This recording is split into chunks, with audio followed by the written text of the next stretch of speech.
রমজান শুরু হয় ফজরের নীরব অন্ধকারে, একটা ছোট ঘরে, সামান্য সাহরি আর বড় নিয়ত নিয়ে। তারপর দিনভর রোদে ঘামে কাজ, গলা শুকিয়ে তৃষ্ণা জলে, চারপাশে খাবারের গন্ধ প্রলোভন দেখায়, মানুষ কথা শোনায়, তবু সে রোজা ধরে, রাগ চেপে রাখে, মনকে লাগাম দেয়, কারণ সে জানে এই ক্ষুধা শুধু পেটের নয়, এ আত্মারও পরীক্ষা।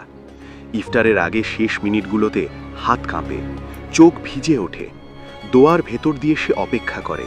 আর যখন প্রথম খেজুর মুখে যায়, মনে হয় আল্লাহ কষ্টের বদলে শান্তি ঢেলে দিলেন।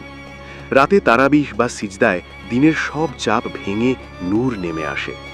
আর শেষ 10 রাতে সে নতুন করে আশা করে, হে আল্লাহ, ক্ষমা করে দাও। রমজান শুরু হয় ফজরের নীরব অন্ধকারে, একটা ছোট ঘরে, সামান্য সাহরি আর বড় নিয়ত নিয়ে।